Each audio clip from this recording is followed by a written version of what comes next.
Welcome on in. WIP Daily, Joe Giglio with you. Appreciate everyone listening, subscribing, following the podcast. Of course, our video feed, 94 WIP. Check it out, the YouTube page, myself and Tucker Bagley. He'll join me in a few minutes. And, of course, all our content on YouTube between shows on WIP, morning, midday, afternoon, and, of course, all our podcasts that we do live, sometimes live and oftentimes recorded on YouTube. Check it out there and subscribe. All right, so we know Vic Fangio is coming aboard as the Eagles defensive coordinator. Hugh and I talked about that yesterday in the midday show. I'm a big fan of it. I think Fangio is a outstanding defensive coordinator, has been one for a long time, and I think he'll be what the Eagles need on that side of the football to give them stability. But the offensive side of the ball, in some ways, is now even more important because that guy, in essence, is going to run the offense, be in charge of putting Jalen Hurts back to where he was, getting him, as close as he could be to a top 5 quarterback again, at least a top 10, because I don't think he performed like a top 10 guy this year. That's what's needed.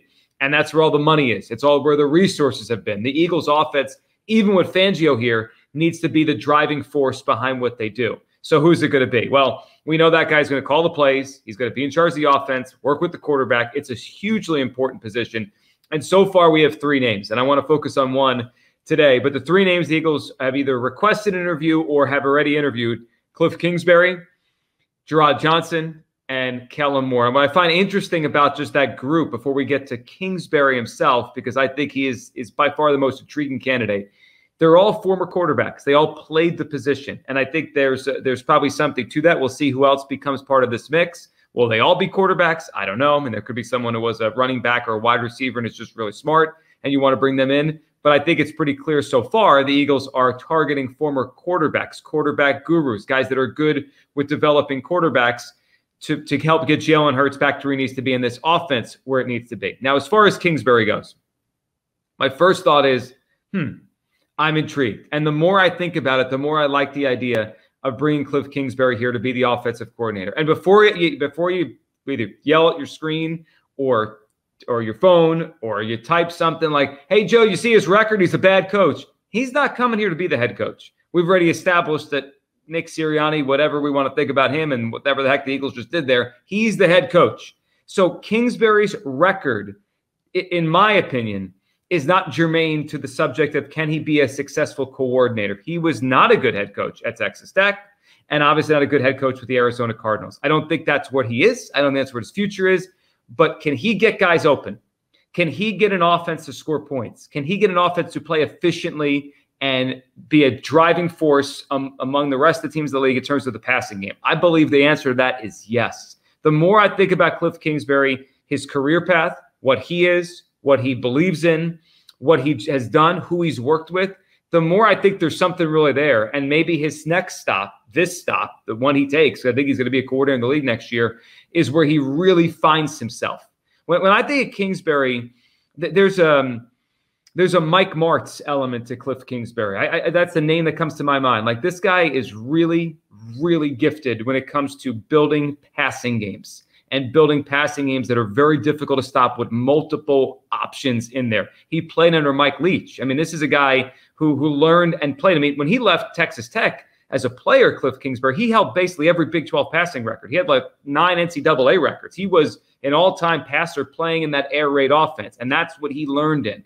But then you think about his path to where he got to now. Drafted by the Patriots in 2003. First year, he's on a Super Bowl team in a quarterback room with Tom Brady. I heard an interview he did recently, Kingsbury, with Bob Stoops, who does a podcast now. Everyone does podcasts like this. But Bob Stoops, obviously former great coach in college football, who went against Kingsbury as both, coach versus player when Kingsbury was a quarterback and Stoops was a defensive-minded coach at Oklahoma trying to stop him. And then when they went against each other in the Big 12, Oklahoma, Texas Tech, he talked about his background. And Stoops asked him, like, when did you think you wanted to become a coach? Or how did you go down that path?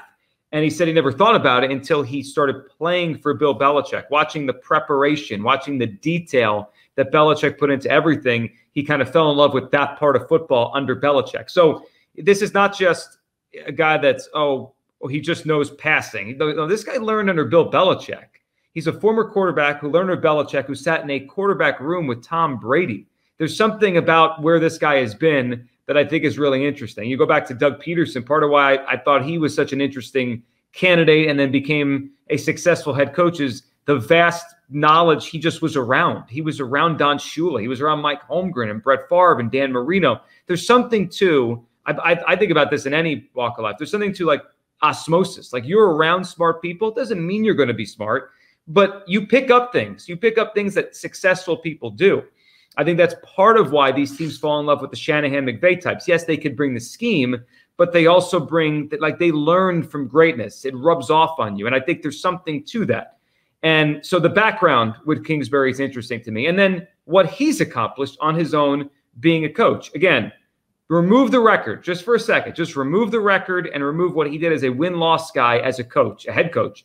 And just look at the production he got out of the quarterbacks that I'm going to talk about here, okay?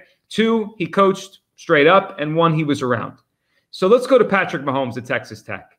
And I think we look back, it's almost like we're reverse engineering the Texas Tech experience with Kingsbury on the sidelines and Mahomes as the quarterback. We're like, you couldn't win with Patrick Mahomes. Well, but Patrick Mahomes was a 3-star recruit.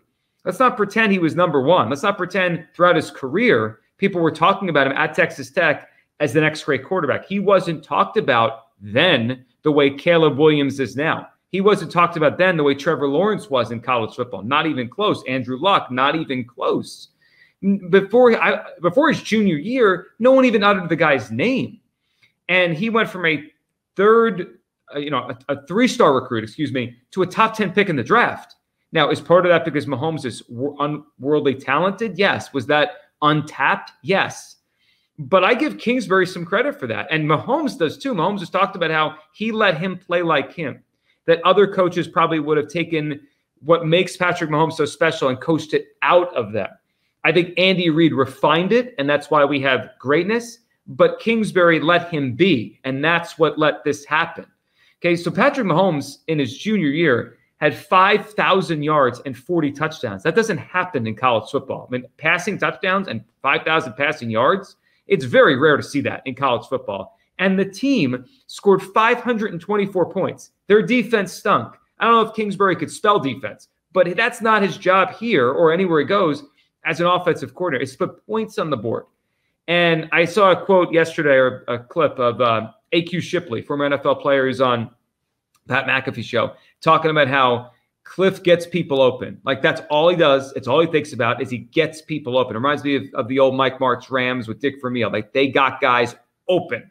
Kurt Warner was a great quarterback, but you would see throws he'd make, and Isaac Bruce is open. Azakim, their slot guy, open. Ricky Prohl, open. They're all open. Torrey Holt. Because 4 guys in the route, and you got to pick who you're going to cover. Very hard to stop that offense back in the day. And I think there's elements to what Kliff does there.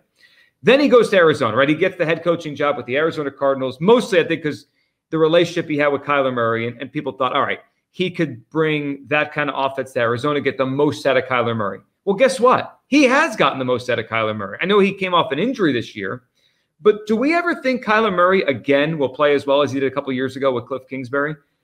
I don't. He had a 69.2 completion percentage. And at one point, middle of that year, 2 or 3 years ago, when they were undefeated early in the season, I think Kyler Murray was second or third in the MVP odds. Do we ever think that's going to happen again? I doubt it. I mean, I doubt they're going to be that good under Kyler, that he's going to be second or third in MVP odds. But I don't know if he's ever going to play like that again. He got Kyler Murray, who I believe is a flawed quarterback, very talented, but flawed both from a personality perspective and as a player. He got him to play at a super high level. And then that year sputtered out. They weren't good enough. They lost in the first round. And eventually the thing fell apart for Kliff as a head coach. But he got Kyler to play at a super high level. And then he takes this year off from the NFL, and he goes and works with USC, consultant, special assistant, quarterback guru guy, working on a pretty close basis with Caleb Williams, who's slated to be the #1 pick in the NFL draft. So this guy has worked with Patrick Mahomes, Kyler Murray, Caleb Williams. He sat in a practice room and a quarterback room with Tom Brady, and he said his inspiration for coaching and where he learned details was with Bill Belichick. If I gave you that resume, and I didn't tell you who it was, what his win-loss record was as a head coach, and I said, what do you think about that guy as an offensive coordinator? You'd say, maybe, why not? Like, let's bring that guy in. Last thing, and then I'm curious what Tucker thinks about him, him coming in here, Kliff coming in here, being the offensive coordinator, is I think one knock I've seen on Kingsbury is the offense would be similar to what we just saw. A lot of passing the football, not a power running game. he likes to throw it a lot, 4 wide receivers. He didn't use much motion in Arizona. I do think we're discounting the fact or idea that coaches can evolve. Kingsbury just spent the year with Lincoln Riley. Lincoln Riley uses motion as well as anyone in college football. Now, I don't know if that rubbed off on Kliff Kingsbury, and he's going to incorporate that into his game. Maybe, maybe not. But there's also a chance, it doesn't mean the Kingsbury Arizona offense, the Kingsbury Texas Tech offense is just always what he's going to be. Coaches evolve. Good coaches evolve. McVay's offense is different now than it was 5 years ago. Kyle Shanahan's offense now is different than it was 5 years ago. I'm not saying he's those guys, but they're smart offensive minds to evolve. Andy Reid's offense is you wouldn't even recognize it compared to the offense of 20 years ago or 15 years ago. It's so different. So there is a chance that Kingsbury has used his experiences, especially what he just did with Lincoln Riley, with a ton of motion at USC, and it's rubbed off on him. Lincoln Riley worked with Jalen Hurts. Lincoln Riley took a 4-wide kind of throw it down the field kind of offense and incorporated RPO power running into that, and it helped Hurts finish second in the Heisman. Can Kliff Kingsbury do something like that? I don't think it's crazy. Of the names out there so far, Kellen Moore, who, look at what happened. Dak got better when he wasn't there. And then Gerard Johnson is just pretty green for this. Of the 3 names so far, Tucker, I'm intrigued by Kliff Kingsbury. I know he failed as a head coach, but that wouldn't be his job here. It'd be to score points.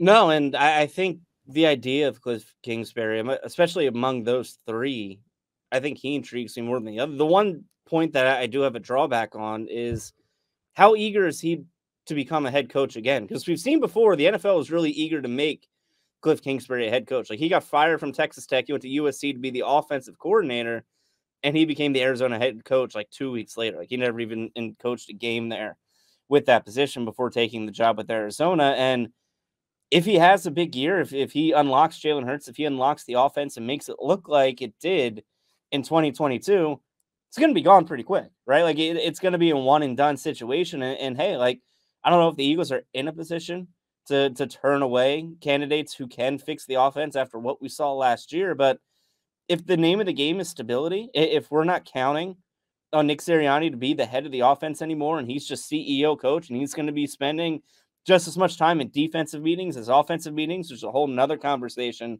to have later in the offseason.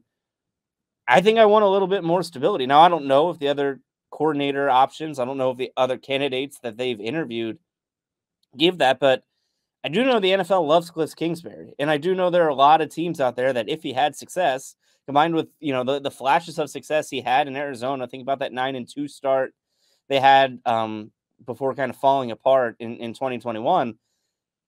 I think he's a guy that could be gone pretty quick if that's the case. And if we're preaching stability and helping Jalen Hurts for the long term, I don't know if I'm necessarily excited about that. He's certainly among the candidates the most qualified and could have them reach the highest heights. But do we want him to just be here for 10 months? Are we making this hire for 2024, or are we making this hire for the next 2 to 3 years? That's why I like the Vic Fangio hire. I don't think anyone's taking a chance on that guy being a head coach again after Denver and given his advanced age. I don't know what the offensive equivalent of that is, but I think you compare Kliff Kingsbury to maybe some of the more veteran offensive coordinator options.